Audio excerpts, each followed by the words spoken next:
नमस्कार, आपण पाहत आहात मॉमीज टायनी जेम्स। किल्ला क्रमांक 131, किल्ला क्रमांक 109, इंदोरीचा भुईकोट किल्ला, इंदोरीचा भुईकोट किल्ला। नमस्कार, आज आपण आलो आहोत इंदुरी या किल्ल्याच्या प्रवेशद्वाराजवळ। इंदुरीचा किल्ला हा एक भुईकोट किल्ला आहे। पुण्यापासून इंदुरी किल्ल्याचे अंतर साधारणपणे 36 किलोमीटर इतके आहे। खंडोजीराव येसाजीराव दाभाडे हे त्या काळी सेनापती होते आणि त्यांनी हा किल्ला किंवा ही गढी 1720 साली बांधली असे इतिहासामध्ये नोंद केले आहे। तळेगाव दाभाडेपासून अवघ्या 3 किलोमीटर अंतरावर असणारे हे आहे इंदुरी हे गाव आणि याच इंदुरी गावामध्ये आहे हा इंदुरीचा किल्ला। हा इंदुरीचा किल्ला भुईकोट प्रकारात येतो। भुईकोट म्हणजे काय तर जमिनीवर बांधलेला असा किल्ला। याला इंदुरीची गढी असंही म्हटलं जातं। हे आहे इथले मुख्य प्रवेशद्वार। त्यावर आपण शरभाच्या 2 शिल्पांमध्ये गणपतीचे शिल्पही पाहू शकतो। हे प्रवेशद्वार अतिशय भव्य असे आहे। प्रवेशद्वाराच्या आतील बाजूस काही खोल्या तर बाहेरील बाजूस 2 मोठे भव्य असे बुरुज आपल्याला नजरेस पडतात। या किल्ल्याचे बांधकाम दगड, विटा, माती आणि चुना यांनी वापरून तयार केलेले असून ते आजही शाबूत आहे। तर आपण प्रवेश करूया या मुख्य दरवाजामधून। प्रवेशद्वाराच्या आत आल्यानंतरच आपल्याला पन्हाळगडावर असणाऱ्या 3 दरवाजा या बांधकामाची आठवण झाल्याशिवाय राहत नाही, कारण तिथेही असेच भव्य असे दरवाजे आहेत। तुम्ही आमचा पन्हाळगडाचा जर व्हिडिओ पाहिला नसेल तर तोही नक्की पहा। आता आपण प्रवेशद्वारातून आत आलो आहोत। प्रवेशद्वाराच्या उजव्या बाजूला आल्यानंतर आपल्याला इथे तटबंदी दिसून येते। अतिशय मोठी अशी दुहेरी तटबंदी असणारा हा इंदुरीचा किल्ला आहे।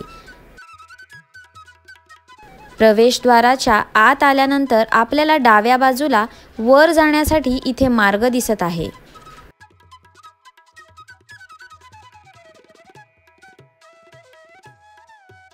एक मिनिट, वर जाताना मला इथे काहीतरी दिसतंय। तर ही आहे या किल्ल्याच्या प्रवेशद्वाराच्या अगदी जवळच असलेली ही खोली। कदाचित पहारेकरांना राहण्यासाठी त्या काळी या खोल्यांचा उपयोग केला जात असावा। दगड आणि विटांनी केलेले हे बांधकाम अजूनही किती सुस्थितीमध्ये आहे पहा ना। या खोलीला जाण्यासाठी इथे आहे त्याचा दरवाजा। त्याचं जे प्रवेशद्वार आहे मुख्य, त्याच्या डाव्या बाजूने आल्यानंतर आपल्याला इथे वर चढल्यानंतर वर जी खोली आहे त्या प्रवेशद्वाराच्या वर एक खोली आहे। तिथे जाण्यासाठी आपल्याला असं छोटंसं चढून यायला लागतं या ठिकाणी। त्यानंतर माझ्या मागे ही बुरुजाची तटबंदी दिसतीये आणि या बाजूला जर बघितलं तर एक पॅसेज आहे। ज्या खालनं 3 खिडक्या दिसत होत्या त्या या खोलीला जाण्यासाठी हा छोटासा रस्ता आहे। आपण पाहूया त्या खोल्या कशा आहेत ते।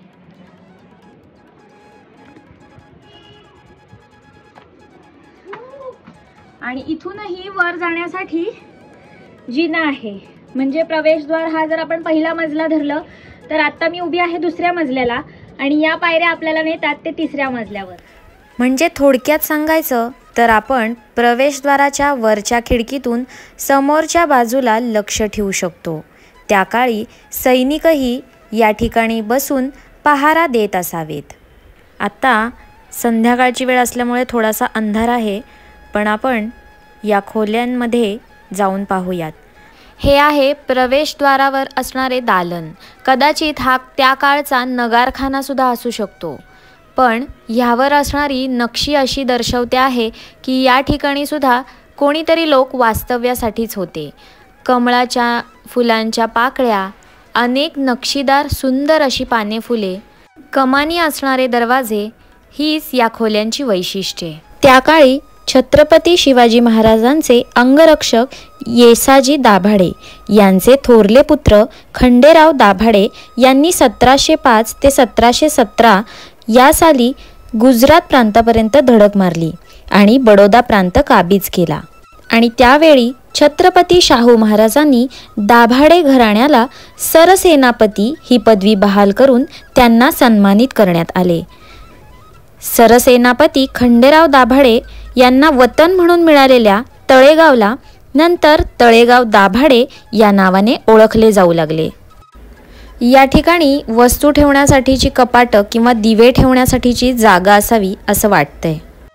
या इंदुरीच्या किल्ल्यालाच सरसेनापतींची गढी असेही म्हटले जात होते.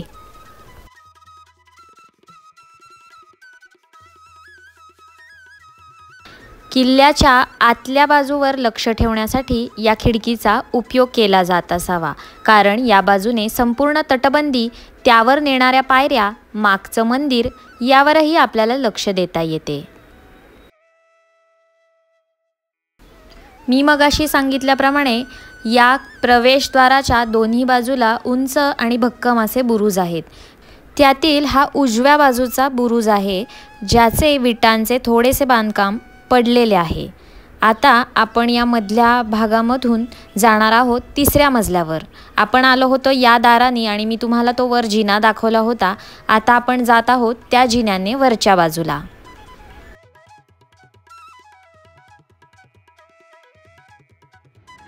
आणि आता आपण या आणखी वरच्या मजल्यावर आलेलो आहोत. प्रवेशद्वाराच्या वर जी होती ती खोली आपण पाहिली आणि आता हे थोडंसं टेरेस काइंड ऑफ रिकामी जागा आहे. किल्ल्याच्या या टप्प्यावरून नजर टाकल्यास आपल्याला नवलख्याचा डोंगर, हरण टेकडी तसेच इंद्रायणी नदीचा विस्तारित असा जलाशय दिसून येतो. या इंदुरी किल्ल्याची जी तटबंदी होती ती साधारणपणे 30 ते 40 फूट इतक्या उंचीची होती. या ठिकाणी पूर्वी 9 बुरुज होते. त्यापैकी आता काहीच शाबूत आहेत, कारण की याच्या आजूबाजूला सगळीकडे घरे झालेली आहेत. तटबंदीच्या बाजूने चालताना आम्हाला या ठिकाणी अशा छोट्याशा खोल्या सुद्धा दिसून आल्या. तटबंदीच्या या खोल्यांचा वापर कदाचित दारुगोळा किंवा धनधान्य साठवण्यासाठी केला जात असावा. इंदुरीचा हा किल्ला इंद्रायणी नदीच्या काठावर वसलेला आहे आणि या किल्ल्याच्याच परिसरामध्ये कडजाई मातेचं मंदिर आहे. चला आपण कडजाई मातेला दर्शनाला जाऊया. कडजाई माता हे इथले आराध्य दैवत आणि या कडजाई मातेच्या मंदिराचा जीर्णोद्धार अलीकडेच काही वर्षांपूर्वी करण्यात आला.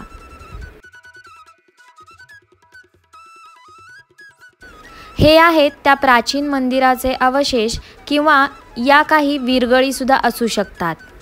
त्या मंदिराच्या समोरच्या बाजूला ठेवलेल्या आहेत.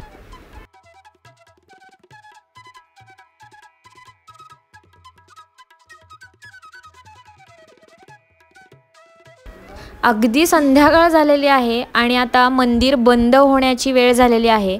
खूप साऱ्या विनवण्या केल्यानंतर इथले पुजारी बुवा आणि या काकू आहेत त्यांना सांगून मी आता तुम्हाला कडजाई मातेचे दर्शन घडवत आहे.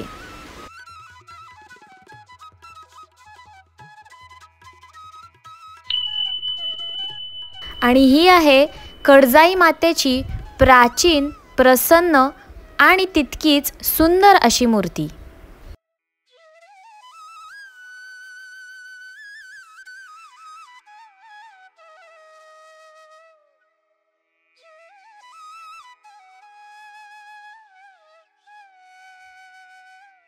या इंदुरी किल्ल्यामध्ये बापूजी बुवा मंदिरही आहे. चला पाहूया बापूजी बुवा मंदिर. मंदिराच्या अलीकडेच हे शेंदुराने लेपलेले दगड आहेत, जे कदाचित नवग्रह असू शकतात. तुम्हाला याबद्दल काही माहीत असेल तर मला नक्की कमेंटमध्ये कळवा की हे दगड शेंदुराने लेपलेले आहेत आणि या बापूजी बुवा मंदिराच्या बाहेरच्या बाजूला का आहेत बरं. या मंदिराच्याच बाजूला आपण उभे राहिल्यास आपल्याला इंद्रायणी नदीकाठचा हा रम्य निसर्ग दिसून येतो. पण या इंद्रायणी नदीमध्ये जलपर्णीचं खूप असं जाळं पसरलेलं आहे. भगव्या आकाशाच्या या सुंदर छटा आपल्याला इथे पाहायला मिळतात.